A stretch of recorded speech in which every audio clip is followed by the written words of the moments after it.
لا حول ولا قوة إلا بالله العلي العظيم أعوذ بالله من الشيطان اللعين الرجيم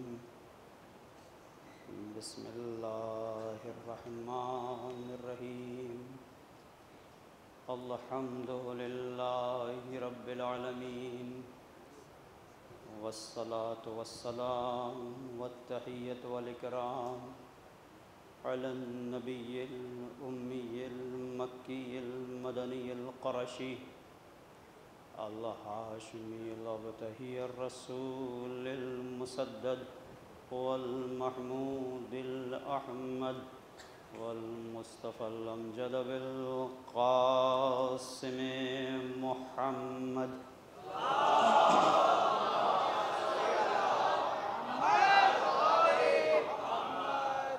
وعلى آله الطيبين الطاهرين المعصومين المظلومين لا سيما بقية الله الأعظم في الأرضين ولعنة الله على أعدائهم أجمعين من ليلنا هذا إلى قيام يوم الدين أما بعد فقد قال الله الحكيم في كتابه الكريم بسم الله الرحمن الرحيم قل إن كنتم تحبون الله فاتبعوني يحببكم الله ويغفر لكم ذنوبكم والله غفور رحيم قل أطيعوا الله والرسول فإن تولوا فإن الله لا يحب الكافرين صلوات اللهم صل على محمد وآل محمد۔ سورہ آل عمران کی 31 اور 32 نمبر کی آیت، 31 اور 32 نمبر کی آیت ارشاد ہو رہا ہے میرے حبیب ان سے کہہ دیجئے اگر تم اللہ سے محبت رکھتے ہو تو صرف دعوی محبت کافی نہیں، تمہیں پیغمبر کی بات کو ماننا ہوگا۔ فاتبعونی، میرا اتباع کرو، اور اگر تم ایسا کرو گے تو پروردگار بھی تم سے محبت کرے گا۔ ایک منزل بندے کی محبت کی ہے اور ایک منزل خالق کی محبت کی ہے۔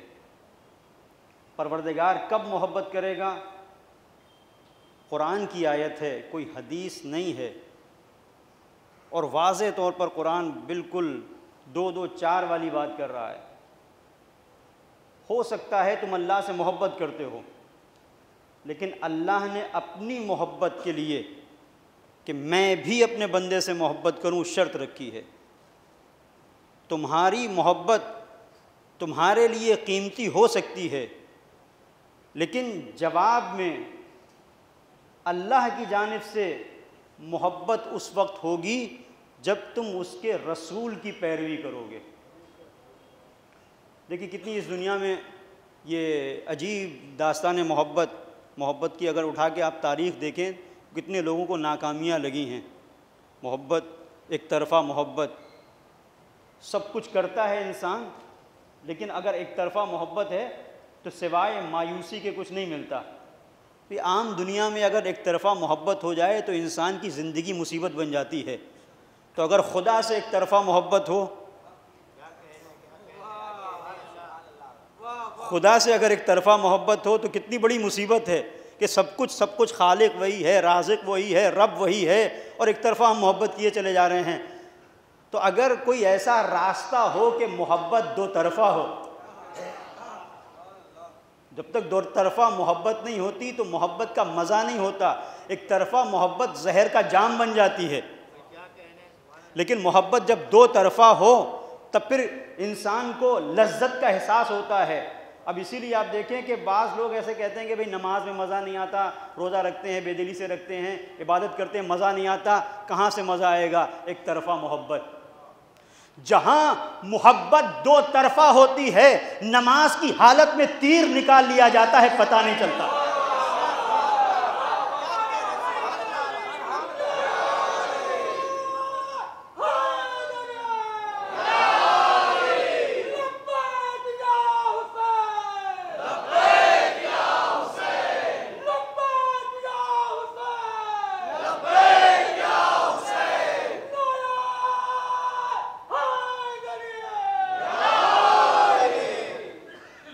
دو طرفہ محبت. اور جہاں محبت دو طرفہ ہوتی ہے تو انسان خطروں سے بھاگتا نہیں ہے، خطروں سے کھیلتا ہے. ایک طرفہ محبت ہوگی تو مزہ نہیں آتا، کسی کے لیے کیوں ٹینشن لے، کیوں چیلنج کو برداشت کرے ہیں. آپ ایک طرفہ اگر محبت ہے، آپ دیکھیں ایک طرفہ محبت ہے تو وہ چیز نہیں آتی. لیکن جہاں دو طرفہ محبت ہے، اسے محبت کا رپلائی بھی مل رہا ہے، تو اب وہ خطروں سے کھیلتا ہے. بہت توجہ کیجئے گا. ایک طرفہ محبت ہے، انسان کسی سے محبت کرتا ہے، ہاں ایک کہاں تک چلے گی. جب ادھر سے رپلائی نہیں آتا تو وہ بھی سست پڑ جاتا ہے کہ ٹھیک ہے ہمیں محبت ہے، ادھر سے کوئی جواب نہیں آ رہا ہے. لیکن جب ادھر سے جواب آتا ہے تو عزیزوں، پیاس، بھوک، مصیبتیں، مصائب، آلام، جتنی مصیبت پڑے، ایک طرفہ محبت ہوگی تو آپ جتنی رکاوٹیں لے کے آئیں گے پھر وہ محبت ایک جگہ پہ جا کے دم توڑ دے گی. لیکن جہاں دو طرفہ محبت ہو، رکاوٹیں بڑھتی جائیں گی، محبت میں اضافہ ہوتا چلا جائے گا.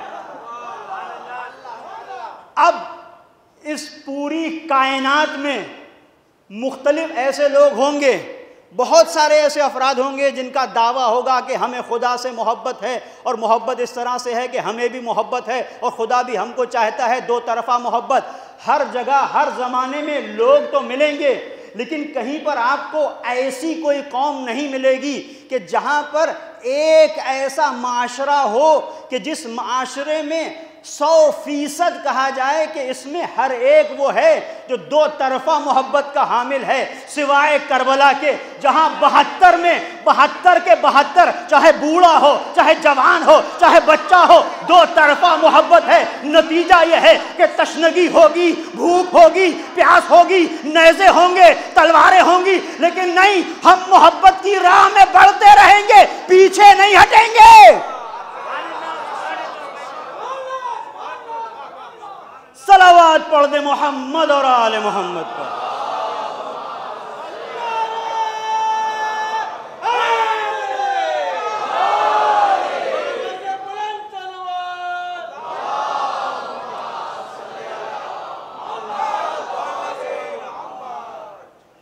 اور عجیب بات ہے عزیزو، یہ کیفیت آپ اس کو محسوس کریں کہ کربلا سن 61 ہجری کا واقعہ ہے، لیکن اس کا تسلسل آپ آج بھی دیکھ رہے ہیں.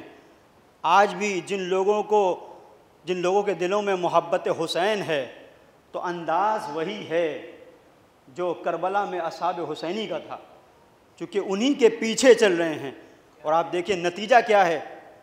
کیا یہ کربلا کے اصحاب شہید ہونے سے ختم ہو گئے؟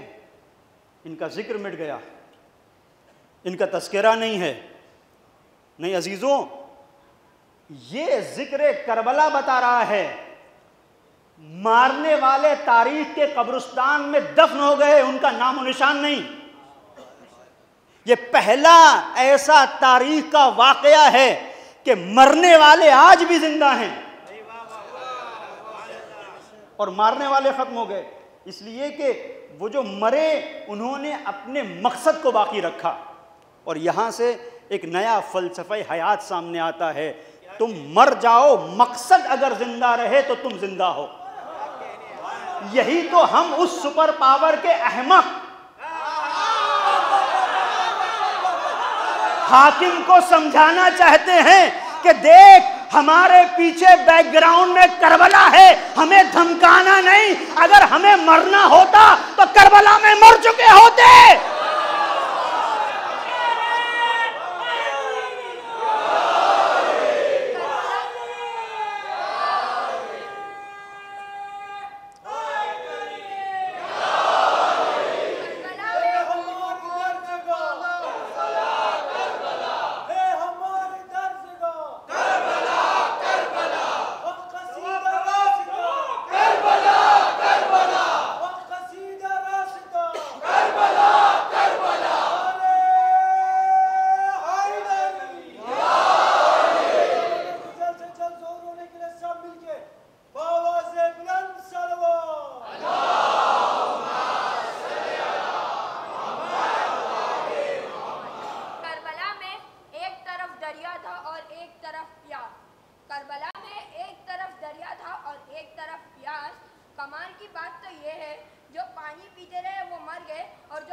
ہوتے تھے وہ آج بھی زندہ ہیں۔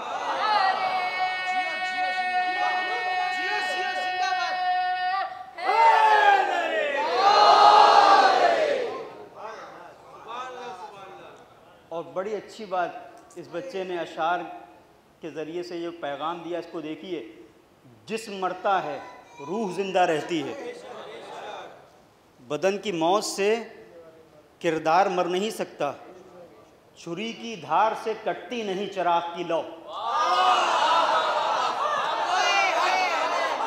چھری کی دھار سے کٹتی نہیں چراغ کی لو، بدن کی موت سے کردار مر نہیں سکتا۔ اور یہ جو شہدائے کربلا ہیں یہ پیاسے ضرور رہے لیکن انہوں نے تشنہ روحوں کو اپنی تشنگی سے سیراب کیا، اور آج تک یہ پیاسی انسانیت جو معنویت کی پیاسی انسانیت ہے انہی شہدائے کربلا کے صدقے میں سیراب ہو رہی ہے۔ اور عزیزو یہاں پر ایک جملہ کہوں آپ کے پیش نظر، آج کے حالات ہیں یہ جو ہم آج دنیا میں دیکھ رہے ہیں، دنیا سمجھ رہی ہے، یہ ظاہر طور پر دیکھ رہے ہیں، مثلا جو آج دو ممالک کی جنگ ہے کہ فلاں جگہ پر یہ ایرانی ہیں اس لیے، نہیں، ایرانی تو اس سے پہلے بھی بہت آئے، رستم، سہراب، یہ سب ایرانی تھے، اور بڑے بڑے ایسے افراد، یہ ایرانی نہیں، یہ حسینی ہیں اس لیے زندہ ہیں۔ اور دوسری بات، ہم بھی ان کا ساتھ اس لیے نہیں دے رہے ہیں کہ ایرانی ہیں، ورنہ ہم کل بھی ان کے ساتھ نہیں تھے، تو جو ایرانی ہیں ان سے ہمارا کیا لینا دینا، مسئلہ یہ ہے کہ وہ حسینی ہیں، چونکہ خیمہ حسینی میں ہیں، ہمارے اپنے ہیں، کہیں پر رہیں، اور اسی خیمہ حسینی میں ہونے کی بنیاد کے اوپر تمام تر پابندیوں کے باوجود، تمام تر چیلنجز کے باوجود، تمام تر دنیا کے حملوں کے باوجود یہ دکھا رہے ہیں کہ دیکھو جب تم 72 کا مقابلہ نہ کر سکے، انہیں محصور کر کے، پانی بند کر کے، چاروں طرف سے گھیر کے انہیں نہ مار سکے، تو ان کربلا والوں کو کہاں سے مارو گے جو سر سے کفن باندھ کے نکل آئے ہیں کہ اگر ہم آگے بڑھیں گے تو عشق حسینی کے جذبے کے ساتھ آگے بڑھیں گے، اب مقابل میں چاہے کتنا بڑی طاقت ہمارے سامنے کیوں نہ ہو، اس لیے کہ حسین اپنے دور کی سب سے بڑی طاقت یعنی یزید سے ٹکرا گئے، اور حسین نے یہ درس دیا کہ ہر زمانے میں اپنے دور کے یزید کو للکارنا یہ تمہاری پہچان ہے، اب دنیا خاموش رہے یہ اس کا کام ہے، لیکن ہم نے جب لا الہ کہا تو اس طرح سے کہا جیسے حسین نے کہا۔ بہت سارے لوگ تھے جو لا الہ کہہ رہے تھے، صحابی بھی تھے، مفسرین بھی تھے، مؤرخین بھی تھے، رسول کے ساتھ بیٹھنے والے بھی تھے، ان کے لا الہ میں اور حسین کے لا الہ میں جو فرق تھا وہی یہاں پر ہے۔ آج بہت سارے عرب ممالک ہیں جہاں اذانوں کے گلدستوں سے اذان کی آواز بھی آتی ہے، مسجدوں میں بھی ہیں، کعبے میں بھی ہیں، لیکن ظلم کے خلاف ایک لفظ نہیں بول سکتے، بلکہ کسی اہل سنت ایک عالم نے کہا کہ تمہارے پاس تو شیطان ہے، اتنی کنکریاں شیطان کو ماری جاتی ہیں، تمہارے اندر تو اتنی طاقت نہیں کہ کوئی ایک کنکری اٹھا کر اپنے دشمن کی طرف پھینک دو۔ پھر پتہ یہ چلا نہیں پھینک سکتے اس لیے کہ تمہارے خون میں بھگوڑوں کا خون ہے۔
کہ اب اس سے بڑھ کے شکست یزید کیا ہوگی۔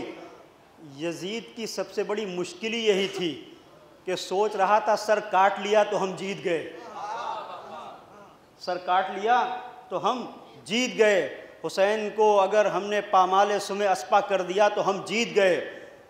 تو یہ تو وقت ہے جو گزرے گا اور بتائے گا کون جیتا اور کون ہارا۔ جب سید سجاد سے کسی نے پوچھا، اور پیش نظر ہے آپ کے کہ کون جیتا کون ہارا، تو مولا نے فوراً جواب نہیں دیا، فوراً جواب نہیں دیا، آنے دے وقت، اذان کا وقت ہوگا تو پھر پتہ چلے گا کون جیتا کون ہارا۔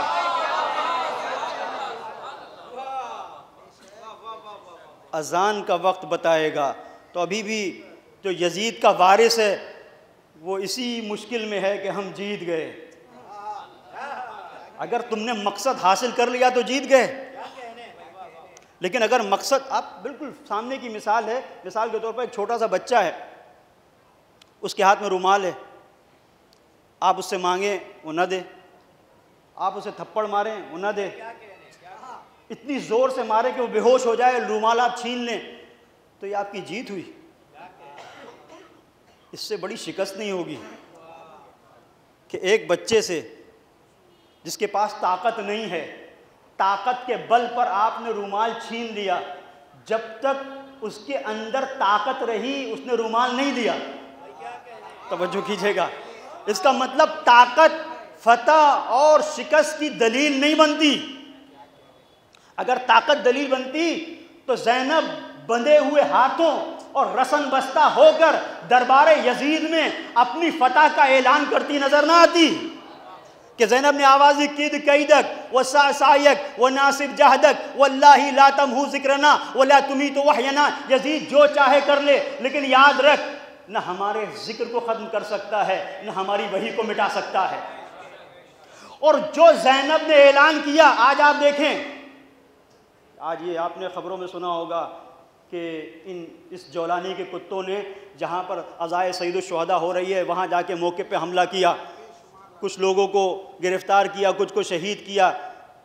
تو عزیزوں، اتنی شکست کے باوجود بھی کہ جہاں پر آج یزیدیت کا نام و نشان نہیں ہے، اس کے باوجود بھی ان احمقوں کو سمجھ میں نہیں آتا اور بار بار مقابلے پر آتے ہیں اور سید الشہداء کے اس ذکر کو مٹانا چاہتے ہیں کہ جس کے لیے پروردگار نے کہا وَرَفَعْنَا لَكَ ذِكْرَكَ۔ اگر کسی ذکر کو باقی رکھنے کی ذمہ داری خدا لے لے تو ساری دنیا مل کر اس ذکر کو ختم کرنا چاہے تو نہیں کر سکتی۔ اور اسی کے مقابلے پر جن کے ذکر کو خدا مٹانا چاہے، ساری دنیا کی بیساکھیاں مل کر انہیں اٹھانا چاہے تو اٹھا نہیں سکتی، اس لیے کہ پروردگار نے ان کی قسمت میں ذلتوں کو لکھ دیا ہے۔ اور آج آپ جہاں پر عزت و شرف کا معاملہ ہے، دیکھیں خیبر میں مسلسل جنگ ہوتی رہی، مسلسل جنگ ہوتی رہی اور بڑے بڑے سورما آتے رہے، لیکن فتح نہیں ہوئی۔ فتح ہوئی تو حیدر کرار کے ہاتھوں پر۔ تو تاریخ تمہیں بتا رہی ہے، اے عرب مملکتوں کے سربراہوں، دیکھ لو آج تاریخ اپنے آپ کو تکرار کر رہی ہے، دہرا رہی ہے۔ جتنا چاہو اپنے بڑے بڑے لیڈروں کو بھیج دو، کچھ ملنے والا نہیں ہے، لیکن اگر فتح ہوگی تو حیدر کرار کی نسل سے کوئی سید علی جب سامنے آئے گا تو یہودی دم دبا کے بھاگیں گے، یہ کہتے ہوئے بھاگیں گے وہی آ گیا جس نے مرہم کو پچاڑا تھا، پناہ گاہوں میں بھاگو کہ موت سے فرار ممکن نہیں ہے۔ علی کی تلوار سے اگر بچنا ہے تو اپنے آپ کو تہخانوں میں لے کے جانا پڑے گا۔ وہ فرق یہ ہے، کل ذوالفقار علی تھی، آج سجیل ہے، خیبر ہے، اماد ہے، فتح ہے۔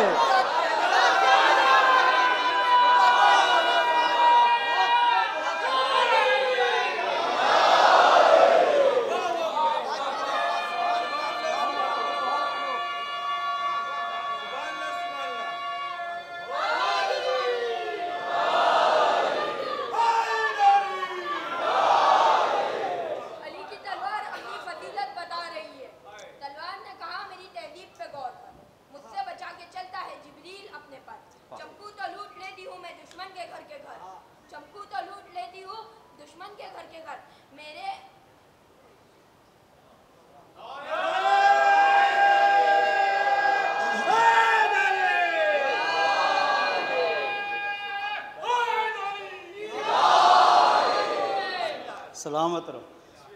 آج ہمارے سامنے ایک بار پھر ہے محبت حسین اور دفاع حق. اگر محبت حسین ہے تو انسان کس طرح سے دفاع حق کرتا ہے, کس طرح سے ڈٹ کے مقابلہ کرتا ہے. دشمن پریشان ہے اور عجیب منزل ہے عزیزوں. یہ آج ہمارے سامنے جو ماجرا ہے یہ حق و باطل کا ایک عظیم معرکہ ہے. ایک طرف حسینی لشکر ہے, ایک طرف یزیدی ہیں, ایک طرف ایک ہی مزاج توحیدی, اور جس نے ایک بار نہ کہہ دیا تو وہ نہ ہاں میں نہیں بدل سکتا. یزید نے بھی تو یہی کہا تھا حسین بیعت کر لو, حسین نے کہا نہیں. آج یزید کا وارث یہی کہہ رہا ہے کہ سرنڈر ہو جاؤ.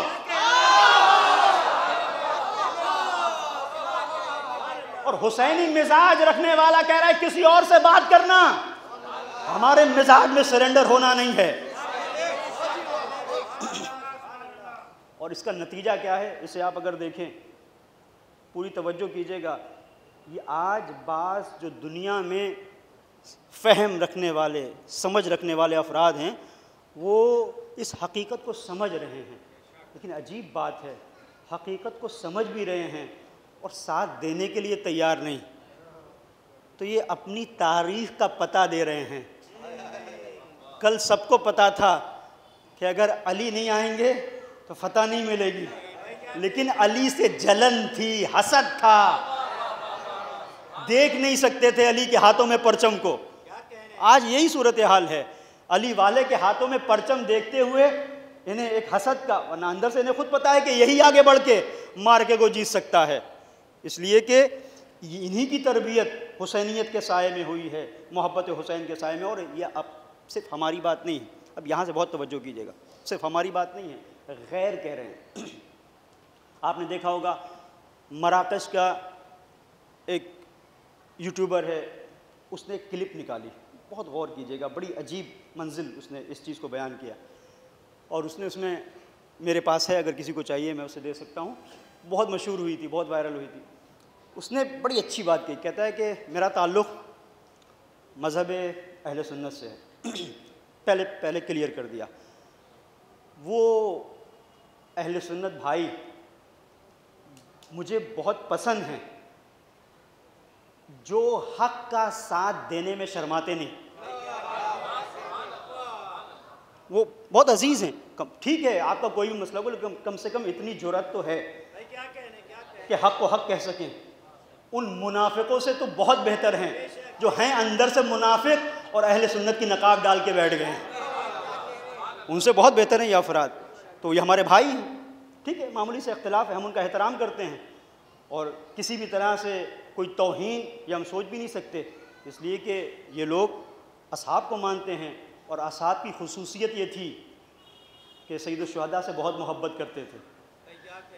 اور ہم تو اس کو صحابی مانتے ہی نہیں جو صحابی ہو اور دل میں محبت نہ رکھتا ہو, بلکہ ہم تو یہ کہتے ہیں وہ کیسا صحابی جس کے دل میں محبت حسین نہیں, وہ صحابی نہیں پاجی ہے.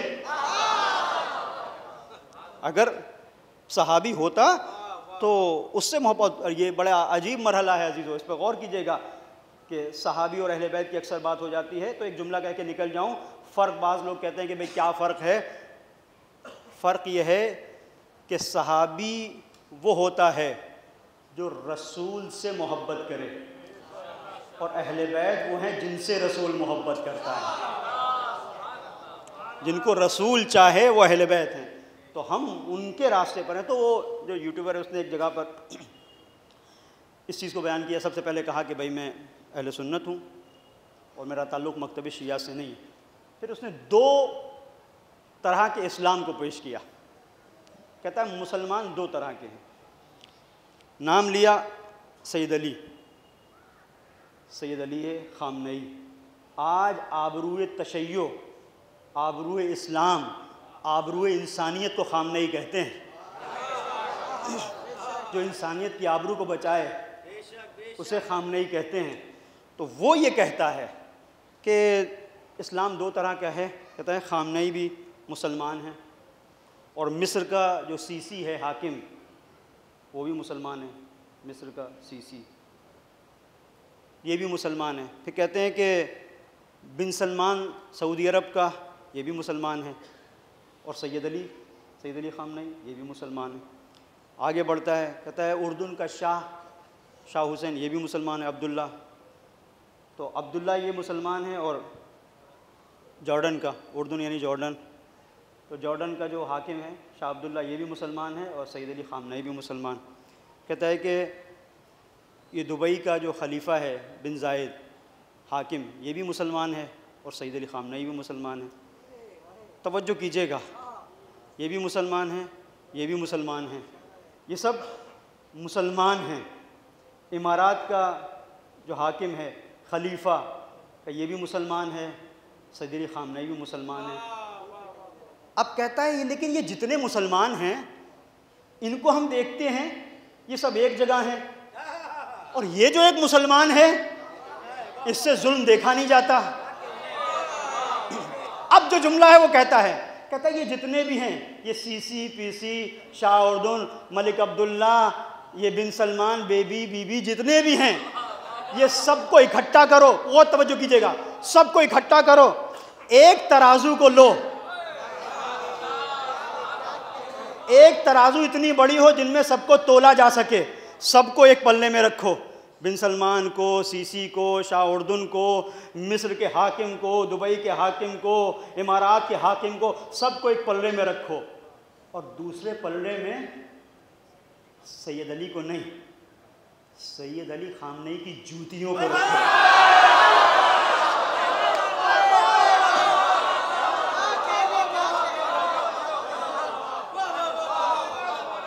کرے خدا کی قسم اگر تولو گے تو سید علی خامنئی کی جوتیوں کا وزن زیادہ ہوگا۔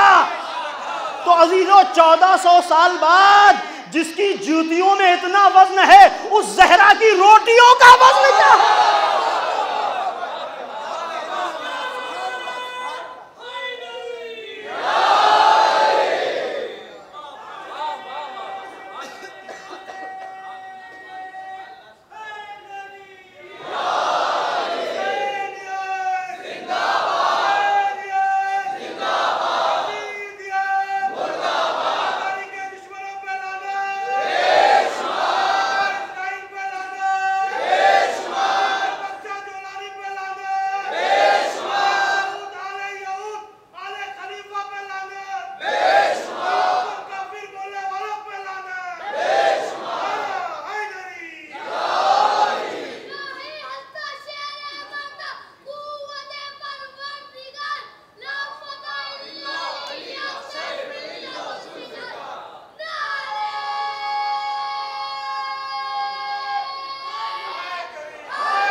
عزیزو اس عرب کے اس یوٹیوبر نے ایک فیصلہ کر دیا، بعض لوگوں کی سمجھ میں نہیں آ رہا تھا، جب مولا اپنی جوتیوں کو جو ٹوٹی ہوئی تھی سل رہے تھے، ٹوٹی ہوئی جوتیاں سل رہے تھے، تو کسی نے کہا مولا یہ کیا، یہ ٹوٹی ہوئی جوتیاں ہیں کیا انہیں آپ سی رہے ہیں، اپنے ہاتھوں سے سی رہے ہیں؟ نہیں لے لیں۔ پوچھا، قمبر کا نام آتا ہے، قمبر اس جوتیوں کی قیمت کیا ہے تمہیں پتہ ہے؟ کہ مولا کیا، اس کی کوئی قیمت نہیں ہوگی، کون اسے خریدے گا؟ تو آواز دی تھی میرے مولا نے 1400 سال پہلے کہ خدا کی قسم تمہاری یہ خلافت علی کی جوتیوں کے برابر نہیں۔ وہ علی نے کہا تھا، آج خود ان کے نظریے کے ماننے والے کہہ رہے ہیں جس علی کے فرزند کی جوتیوں میں اتنی طاقت ہو کہ سارے عرب حکمرانوں کو اپنے وزن سے تول دے، سوچو اس علی کی جوتیوں کی عظمت کیا ہوگی۔ یہاں سے واضح ہوتا ہے کہ علی نے عملی طور پر یہ چیز ثابت ہوئی، عملی طور پر، یہ دعویٰ نہیں ہے کہ بس ایسے ہی جوش میں علی نے ایک جملہ کہہ دیا تھا، علی کو انتظار تھا، آج نہیں کل خود تم کہو گے۔ علی کی جوتیوں کی بات تو بہت دور ہے، یہ تو اس کی جوتیاں ہیں جو علی کی جوتیوں کے نیچے رہنے پہ فخر کرتا ہے، جو کہتا ہے میرا سارا افتخار یہی ہے کہ میں علی کی جوتیوں کے نیچے ہوں، کہ میرے اوپر نگین نالین علی ہے، جس کا افتخار یہ ہے۔ عزیزو یہ بہت اہم مرحلہ ہے، بس توجہ کیجیے گا، محبت حسین اور دفاع حق، یہ دفاع حق محبت حسین کی بنیاد کے اوپر، جہاں جہاں یہ محبت ہے یہ اپنے وجود کے اندر ایک انقلاب بپا کر دیتی ہے، جہاں پر بھی یہ محبت حسین ہے۔ اور پھر اس کا کمال یہ ہے کہ دو طرفہ محبت، ابتدا سے میں نے عرض کیا یہ دو طرفہ محبت، کہ جہاں پر عشق، جہاں پر ایک لگن، جب دو طرفہ محبت ہوتی ہے تو انسان کو قربانی دینے میں مزہ آتا ہے۔ ایک طرفہ محبت پہ انسان قربانی نہیں دیتا، دکھاوے کے لیے ہو سکتا ہے دکھاوا کرے، قربانی نہیں دے گا۔ ایسے بہت سارے لوگ تھے جو دکھاوا تو بہت کر رہے تھے کہ ہم رسول کے ساتھ ہیں، لیکن حقیقت میں قربانی دینے والی جو ذات تھی، جتنے بھی آپ تلاش کریں، یا ذات علی ابن ابی طالب یا علی کی آغوش کے پروردہ نسل زہرا، اسی نے قربانی دی ہے، نسل ابی طالب انہی نے قربانی دی ہے۔ اور عجیب، یہ دنیا کا عجیب فلسفہ ہے کہ آپ تاریخ قربانیوں کی اٹھا کے دیکھیں، جس نے جتنی زیادہ قربانیاں دی ہیں اسی کو مسلمانوں نے نشانہ بنایا۔ سب سے زیادہ قربانی دینے والی ذات اسلام کے لیے نام ہے ابو طالب۔ مسلمانوں نے کہا کافر اس ابو طالب کو کہ جس نے قربانیاں دی۔ آج بھی اسلام کے لیے، قبلہ اول کے لیے سب سے زیادہ قربانی دینے والی قوم کا نام ہے شیعہ، مسلمان کہتے ہیں کافر۔ بعض لوگ اس پر کہتے ہیں کہ یہ کیسا معاملہ ہے، ہم کہتے ہیں کہ اس پہ خوش ہونا چاہیے، 1400 سال بعد صحیح دنیا سمجھی تو ہمارا اور ابو طالب کا مذہب ایک ہے۔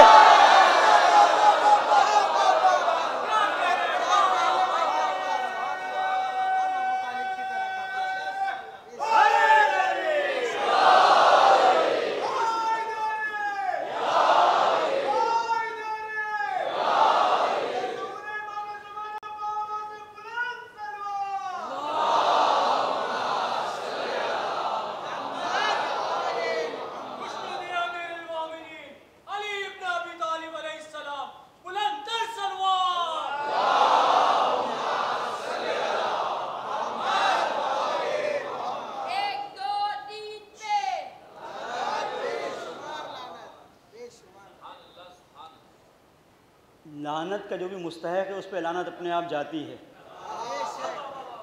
چاہے آپ 10 15 اور 16 کہیں تب بھی لعنت وہیں جائے گی جہاں پہنچنا ہے۔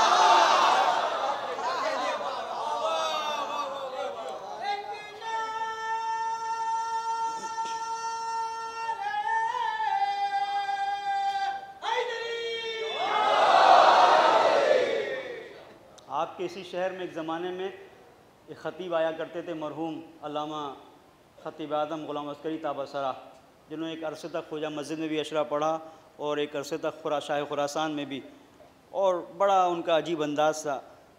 اس سے مجھے یاد آیا، کسی نے ان سے پوچھا مولانا یہ بتائیے کہ یزید پہ لعنت کی جا سکتی ہے کہ نہیں؟ ہیں بہت سارے لوگ، یزید پہ لعنت کی جا سکتی ہے کہ نہیں؟ بہت خوبصورت جواب دیا تھا، میں وہ آپ کے حوالے کر رہا ہوں۔ انہوں نے کہا تھا مجھے یہ بتاؤ وہ کون سی لعنت اور وہ کون سی گالی ہے جو اس لفظ یزید کے اندر نہیں پائی جاتی؟ سب سے بڑی گالی اور سب سے بڑی لعنت تو خود یزید کا نام ہے۔ انہوں نے اس انداز سے اسے پیش کیا۔ صلوات پڑھیں محمد اور آل محمد۔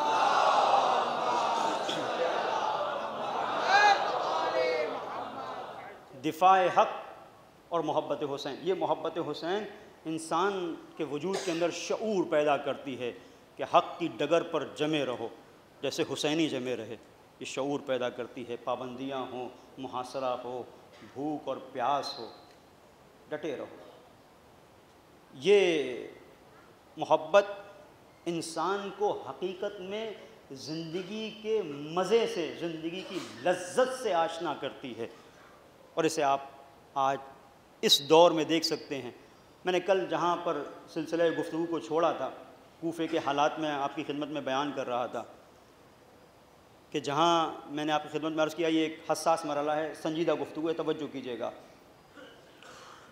کہ جہاں میں نے عرض کیا کہ جناب مسلم ابن عقیل کہ جن کے ہاتھوں پر 18,000 سے 40,000 لوگوں نے بیعت کی، کیسے تنہا ہو گئے؟ تو میں نے ایک بات آپ کی خدمت میں بیان کی تھی کہ جاسوس اپنے لوگ ملے ہوئے تھے، اور بعض وہ افراد تھے جو سمجھ نہیں سکے کہ ابن زیاد کا جاسوس معقل آتا تھا، اٹھتا تھا، بیٹھتا تھا، اور اس نے بھید لگا کر پتہ بتا کر جناب مسلم کا ابن زیاد تک بتا دیا کہ جناب مسلم کہاں پر ہیں، اور مسلم تنہا ہو گئے۔ اور یہاں سے میں جوانوں کے لیے بریکٹ میں ایک پیغام، پوری توجہ کیجیے گا، مسلم تنہا ضرور ہوئے لیکن مسلم نے دین کو تنہا نہیں چھوڑا۔ مسلم تنہا ضرور ہوئے، مسلم کے اوپر یلغار تھی، نیزے تھے، تلواریں تھیں، دہکتے ہوئے انگارے تھے، بھوک تھی، پیاس تھی۔ آج عزیزوں یہ تشیع، اس کی کیفیت ایسے ہی ہے، ہر طرف سے ہمارے اوپر یلغار ہے، کلچرل وار کا ہم شکار ہیں، ہمارے عقائد پر حملے ہو رہے ہیں، ہماری فکر پر حملے ہو رہے ہیں۔ ایسے میں ہر ایک شیعہ نوجوان کے لیے ضروری ہے کہ اپنی ذات کو جناب مسلم کے آئینے میں دیکھے کہ وہ کیا کر رہا ہے۔ جناب مسلم نے ہر حملے کو برداشت کیا لیکن سمجھوتے کے لیے تیار نہیں ہوئے، کہیں پر بھی جناب مسلم نے مدد نہیں مانگی، کہیں پر بھی گلہ نہیں کیا، کہیں پر بھی شکوہ نہیں کیا۔ آج ہمارے ہاں ایک مصیبت یہ ہو گئی ہے کہ بعض جگہوں پر مجالس میں کہ بھئی وہ مجالس کا پہلے تو انداز الگ تھا، اب ان مجلسوں میں کیا ملتا ہے، کہاں جائیں گے۔ عزیزوں جناب مسلم اکیلے اور تنہا تھے، لیکن پتہ ہے کہ خیمہ حسینی میں اگر اکیلا مسلم ہے تو اکیلے مسلم کو آگے بڑھتے رہنا ہے، پیچھے نہیں ہٹنا ہے۔ تو عزادارو اگر تم مسلم ہو اور یہ عزاداری امانت سید الشہداء ہے تو اس عزا کو آگے بڑھانا ہے، پیچھے نہیں ہٹنا ہے، مایوسی کا شکار نہیں ہونا ہے۔ ہر زمانے میں، ہر دور میں یہ ریت رہی ہے ظلم کی کہ اس کا انداز بدلا، اس کی رت بدلی، اس کا لب و لہجہ بدلا، لیکن حسینیوں کا مزاج ایک ہی رہا ہے، ایک ہی رہا ہے۔ اگر انکار تھا یزید کے سامنے تو انکار۔ تو عزاداروں بہت توجہ کیجیے گا کہ جناب مسلم کی شخصیت کو دیکھتے ہوئے یہ ایک بہت بڑا پیغام ہے جناب مسلم کے سلسلے سے، جو اگر جوان حاصل کرنے کہ جناب مسلم اکیلے تھے لیکن کوئی کمپرومائز نہیں کیا۔ تو آج بہت سارے لوگ کہتے ہیں کہ بھئی اتنا حملہ، اتنا یہ سب کمپرومائز کیوں نہیں؟ تو ہمارا تعلق جناب مسلم سے ہے۔ کل مسلم نے ہتھیار ڈال دیے ہوتے تو آج کا مسلم بھی ہتھیار ڈال دیتا۔ اور عزیزو یہیں سے سطح فکری کو آپ بلند کریں کہ یہ تو بات ہی نہیں ہے کہ حسینی کہیں پر آ کر سرنڈر ہو جائیں، ہمیں آگے بڑھتے رہنا ہے۔ ہاں ظلم کی چکی چلتی رہے گی، چلے، جسے قائد حریت نے بہت پہلے بیان کیا تھا، شہید حسن نصر اللہ نے، کہ جسے میں نے اس سے پہلے بھی بیان کیا کہ اگر ہمیں فنا ہونا ہوتا، ختم ہونا ہوتا، مٹنا ہوتا تو ہم کربلا میں ختم ہو چکے ہوتے۔ یہ تو عجیب مرحلہ ہے، تم یہ سمجھتے ہو کہ ہمیں شہید کر کے مٹا دو گے، لیکن تاریخ شہادت سے تم نے سبق حاصل نہیں کیا۔ کتنا تم نے ہمیں شہید کیا، ہمارے خون کے گارے سے اپنے محلوں کو بنوایا، ہمارے سروں کی میناریں تم نے قائم کی، سب کچھ ہونے کے باوجود پورے قریوں کو، علاقوں کو راؤنڈ دیا، سب کچھ تباہ کر دیا۔ لیکن آج بھی جہاں لبیک یا حسین کی صدا کل بلند تھی، آج بھی بلند ہے، بلکہ پہلے سے زیادہ گھن گرج کے ساتھ، وقار کے ساتھ، جوش کے ساتھ۔ جب ہم لبیک یا حسین کہتے ہیں تو تخت یزید لرزنے لگتا ہے، لیکن اس لبیک یا حسین میں کوئی کمی نہیں آتی۔ تو عزیزو یہ ایک قابل غور مرحلہ ہے۔ جناب مسلم نے کہیں پر نہیں کہا، ہاں اگر خواہش کی تو بس ایک خواہش تھی، میرے مولا تک پیغام پہنچ جائے، میرے مولا تک پیغام۔ اب یہاں سے جو میں نے ایک بات بریکٹ میں عرض کی، اب توجہ کیجیے گا، یہ جو معاملات کوفے کے تھے، جو بھی ہوئے کہ جاسوسوں کے ذریعے سے، جاسوسوں کے نیٹ ورک کے ذریعے سے پتہ لگایا گیا، یہ ایک مرحلہ۔ دوسری چیز جو بہت اہم ہے اور بہت اہم پیغام آج کی مجلس کا، کہ جہاں محبت حسین تھی دلوں میں، محبت حسین تھی، تبھی تو حسین کو دعوت دی تھی، لیکن معرفت کی کمی تھی۔ تو اس معرفت کی کمی نے کیا کیا؟ بہت توجہ کیجیے گا، بہت حساس مرحلہ آ گیا۔ اس معرفت کی کمی نے کیا کیا؟ علامہ محمد تقی جعفری رحمۃ اللہ تعالی علیہ بہت خوبصورت اور بڑا حساس جملہ انہوں نے کہا ہے کہ اس معرفت کی کمی نے یہ کیا کہ دل میں جذبہ حسین کی محبت کا تھا، حسین کا انتظار کر رہے تھے، ابن زیاد کی مکاریوں کو سمجھ نہیں سکے۔ اس کی دلیل، جب ابن زیاد کوفے میں داخل ہوا تو اپنے اہل و عیال کے ساتھ آیا، اکیلا نہیں آیا، اکیلا بھی آ سکتا تھا، لیکن اس نے پہلے سے حساب کتاب بنا کے رکھا تھا کہ اس طرح سے جاؤں کہ لوگ سمجھیں کہ حسین آ رہے ہیں۔ عزیزو گزارش ہے، چونکہ بارش ہو رہی ہے، تھوڑا تھوڑا آپ لوگ آگے آ جائیں تو جو باہر لوگ ہیں ان کو آنے میں مشکل نہ ہو۔ ایک صلوات پڑھیں محمد و آل محمد۔ ادھر جگہ ہے۔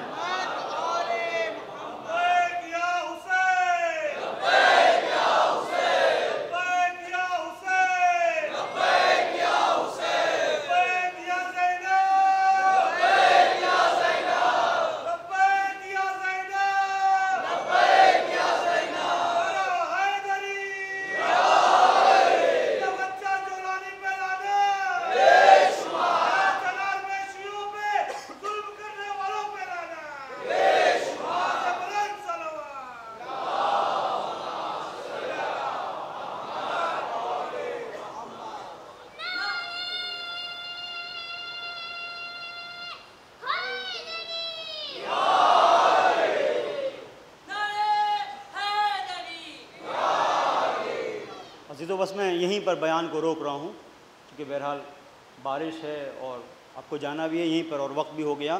انشاءاللہ سلسلہ گفتگو کل آگے بڑھے گا کہ پھر کیا وجہ تھی۔ ایک چیز، بس ایک چیز کی طرف اشارہ، ایک مرحلہ کہ کیوں یہ ابن زیاد کا استقبال کر رہے ہیں۔ ابن زیاد جب آیا تو یہ سمجھ رہے ہیں کہ حسین آ گئے، مرحبا بکم اہلاً و سہلاً، اس طرح سے ابن زیاد کا استقبال ہو رہا ہے۔ انہی میں سے ایک نے کہا بھی کہ حسین نہیں ہے، لیکن اتنا جوش میں تھے۔ تو یہ کوفے کا واقعہ ہمیں بتاتا ہے کہ جوش کے ساتھ ہوش ضروری ہے۔ اگر جوش کے ساتھ ہوش نہیں ہوگا تو ابن زیاد کی چال میں گرفتار ہو جاؤ گے۔ اور دوسرا سب سے بڑا سبب یہ رہا کہ انہوں نے خود فیصلہ کرنے کی ٹھانی۔ خود فیصلے میں کیا ہوتا ہے، ہمارے ذہن میں آ گیا کہ یہ حسین ہے، بس ان کا استقبال کر رہے ہیں۔ راستہ کیا تھا؟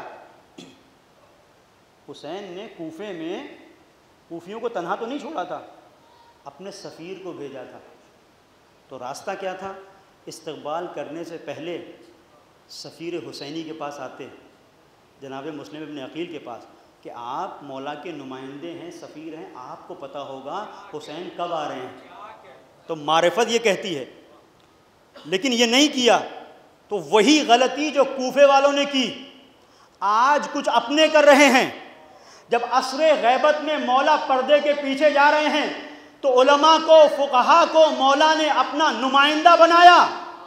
تو آج جو لوگ کہہ رہے ہیں کہ کسی فقیہ کے پاس مت جاؤ، کسی مرجع کے پاس مت جاؤ، اس کا مطلب وہ اپنے آپ کو آمادہ کر رہے ہیں کہ پوری قوم کو کسی ابن زیاد کے حوالے کر دیا جائے،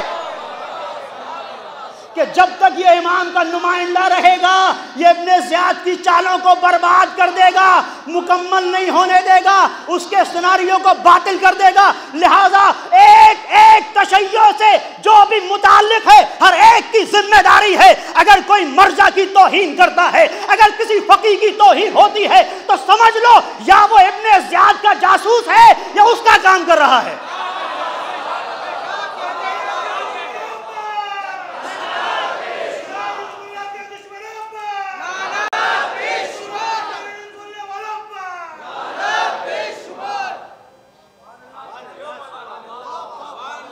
اس دور میں جب کوفے کے لوگوں کے پاس سب کچھ تھا، ساری حدیثیں تھیں، ساری روایات تھیں، سب کچھ تھیں، اس کے بعد فیصلہ کرنے میں غلطی کی، چونکہ سفیر حسینی کی طرف رجوع نہیں کیا۔ تو آج کیا گارنٹی؟ آپ کہتے ہیں روایات سے نتیجہ لے لیں گے، ہمارے پاس قرآن موجود ہے، سنت۔ تو عزیزو ٹھیک ہے، لیکن وہ جو فہم روایت رکھتا ہو، وہ جو فہم حدیث رکھتا ہو، اس کی طرف اگر رجوع نہ کیا جائے تو مشکل ہو جائے گی۔ اور اسی لیے آپ دیکھیں کہ سید الشہداء جب کربلا کی جانب آ رہے ہیں تو ایک مقام پر آپ نے پرچموں کو تقسیم کیا ہے، ایک مقام پر پرچم تقسیم کیے۔ یہ زہرقین تمہارا پرچم ہے، یا حضرت ابوالفضل عباس کا 8 پرچم یا 12 پرچم ملتے ہیں تاریخ میں۔ جیسے سید الشہداء نے تقسیم کیا، ایک پرچم گلے سے لگائے ہوئے، سینے سے لگائے ہوئے آگے بڑھ رہے ہیں، کسی نے کہا یہ پرچم ہمیں دے دیجئے، کہا نہیں، اس پرچم کو لینے والا آئے گا۔ انتظار کر رہے تھے کس کا؟ حبیب ابن مظاہر کا۔ آج ہم مرجع کو کیا کہتے ہیں؟ جو مرجع ہیں ہمارے فقیہ۔ فقیہ کا مطلب کیا ہے؟ دین کا گہرا شعور۔ اور خط کیا لکھا سید الشہداء نے حبیب ابن مظاہر کو؟ من الحسین الغریب الی الرجل الفقیہ حبیب ابن مظاہر، حسین غریب کی جانب سے من الحسین ابن علی الی الرجل الفقیہ حبیب ابن مظاہر۔ اور اس کے بعد کیا ہے؟ حبیب انا نزلنا بکربلا، حبیب ہم کربلا پہنچ گئے۔ اگر تم ہماری نصرت کرنا چاہتے ہو فعاجل الینا انت تعلم قرابتنا من جدنا رسول اللہ، حبیب تم جانتے ہو کہ رسول اللہ سے ہماری قرابت کیا ہے، ہماری مدد میں دیر نہ کرنا حبیب، جلدی آنا۔ ہم محسوس کر رہے ہیں اس کا مطلب کیا ہے؟ کہ ایک فقیہ وہ ہے کہ جس کے لیے پوری کربلا ٹھہری رہی، اسے فقیہ کہتے ہیں۔ پوری کربلا جس کا انتظار کرے اسے فقیہ کہتے ہیں۔ تو فقہا کا ہم پر ایک احسان ہے۔ بس عزیزوں، بڑا زینب کو حبیب کے آنے سے ڈھارس ملی ہے۔ جب یہ خط پہنچا ہے، میں نہیں پڑھتا پورے مسائل کیونکہ اب دامن وقت میں گنجائش نہیں، چند منٹ سن لیجئے، مختصر پڑھوں گا کہ جب خط پہنچا ہے اور حبیب نے اس خط کو چوما اور پڑھا تو کھانا کھا رہے تھے حبیب، دسترخوان پر تھے، آنکھوں میں آنسو۔ زوجہ نے پوچھا کیا ہوا؟ کہا فرزند زہرا کا خط ہے۔ کیا سوچا؟ کہا مدد کے لیے بلایا ہے، پکارا ہے۔ پھر کیا فیصلہ کیا؟ کہا جانا تو چاہتا ہوں لیکن تیرا خیال آ جاتا ہے، تیرا کیا ہوگا؟ کتنی بامعرفت زوجہ تھی۔ حبیب میں خاک پھانک کے زندہ رہوں گی، تمہارا مولا تمہیں بلا رہا ہے، جاؤ۔ اور عزیزو حبیب جب پہنچے ہیں، جب کربلا میں زمین کربلا پر حبیب پہنچے ہیں، گھوڑوں کے ٹپوں کی آواز آئی ہے تو ایک مرتبہ ایک آواز گونجی شہزادی کی، فضا دیکھ کون آیا ہے۔ ادھر حسین کی آواز، عباس میرا مہمان آ گیا، علی اکبر میرا مہمان آ گیا۔ قاسم دوڑے، علی اکبر دوڑے، اور فضا عجیب انداز ہوگا فضا کا، تڑپ کے آواز دی شہزادی مبارک ہو، حبیب آئے ہیں، حبیب آئے ہیں۔ ایک مرتبہ کہا فضا جا کر حبیب کو میرا سلام کہنا، حبیب کو میرا سلام کہنا۔ اب میں نے مقتل میں نہیں دیکھا لیکن علامہ جوادی نے لکھا کہ جیسے ہی فضا نے آ کے سلام شہزادی پہنچایا ہے حبیب کو، حبیب نے اپنے آپ کو گھوڑے سے گرا دیا زمین کربلا پر، خاک کربلا کو لیا اپنے سر پر رکھتے جاتے ہیں۔ ہائے ایسا وقت آ گیا اہل بیت کے گھرانے پہ کہ غلاموں کو شہزادیاں سلام دے۔ جزاکم ربکم خیر الجزا۔ خدا کسی غم میں نہ رلائے سوائے غم حسین۔ یہ حبیب ابن مظاہر دل زینب کی ڈھارس بن گئے، حبیب دل زینب کی ڈھارس بن گئے۔ اور صرف یہ ایک منزل نہیں، ایک اور آؤ شب عاشور۔ شب عاشور جب ایک بھائی اپنے بہن کے ساتھ گفتگو کر رہا ہے اور بہن اپنے بھائی سے کچھ کہہ رہی ہے، بھیا تم نے اپنے جانثاروں کو آزما تو لیا ہے بھیا، اپنے اصحاب کا۔ ٹھیک ہے، زینب نے دیکھا ہے نانا کا جنازہ کس طرح سے رہا، اماں کا جنازہ تاریکی میں اٹھا، بابا کا جنازہ کیسے، اور بھیا حسن کے جنازے پہ تیروں کی بارش۔ تو زینب بہن ہے، ایک دھڑکا لگا ہوا ہے، بھیا کہیں تنہا تو نہیں چھوڑ دیں گے۔ نافع، تاریخ میں ملتا ہے نافع بن ہلال گزر رہے تھے، کانوں میں آواز، بھیا اپنے اصحاب کو آزما تو لیا ہے۔ اب نافع ایسا لگا کہ جیسے کسی نے پیروں میں زنجیر ڈال دی، سوچ رہے ہیں کیا کریں، کدھر گئے؟ حبیب ابن مظاہر کے خیمے میں۔ اور مرتبہ باہر جا کے کھڑے ہوئے، تاریخ نے نہیں لکھا لیکن میرا دل کہتا ہے آنکھوں سے آنسو جاری ہوں گے، ہاتھ پیر کانپ رہے ہوں گے، اے حبیب غضب ہو گیا، کیا ہوا؟ شہزادی کو ہماری وفا کا یقین نہیں ہے۔ عزیزو، عجیب خوبصورت منظر کربلا نے نقل کیا۔ ایک مرتبہ حبیب نکلے، اصحاب حسینی کے خیمے میں آئے، برائر نکلو، مسلم ابن اوسجا نکلو، ابو سمامہ سیداوی اسدی باہر آؤ، سعید باہر آؤ، اب یہ بیٹھے رہنے کا وقت نہیں ہے، جان باہر آؤ۔ سب کو لیا، کہنا کیا چاہتے ہیں؟ آئے جناب زینب کبریٰ کے خیمے کے سامنے، ایک مرتبہ شہزادی کو بلایا، حبیب کچھ کہنا چاہتے ہیں، سارے انصار کو ایک ساتھ کھڑا کر دیا، ایک ساتھ کھڑے ہوئے ہیں۔ زینب کیا کہنا چاہتے ہو حبیب؟ اے شہزادی بھئی یہ حبیب آیا ہے، اور ایک مرتبہ اشارہ کیا، جیسے ہی میں کہوں اے اصحاب باوفائے حسینی اپنی تلواروں کو اپنی گردن پر رکھ لینا، ایک مرتبہ اشارہ ہوا، تلواریں گردنوں پہ آ گئی، ہاتھوں کو جوڑا، اے شہزادی سنا ہے ہماری وفا پہ اعتبار نہیں، ایک اشارہ کرے یا گردنیں کٹ کے سراب کے قدموں میں آ جائے۔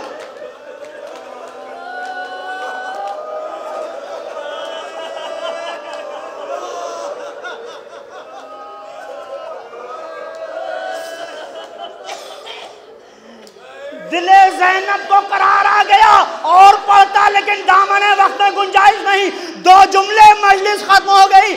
اب زینب کا دل مطمئن ہو گیا، جس کے پاس حبیب جیسا دوست ہو، ارے جس کے پاس زہیر قین، ابو سمامہ سیداوی اسدی، مسلم ابن اوسجا، سعید جیسے افراد اور حبیب جیسا دوست، ارے اس کا کوئی بال بیکا نہیں کر سکتا۔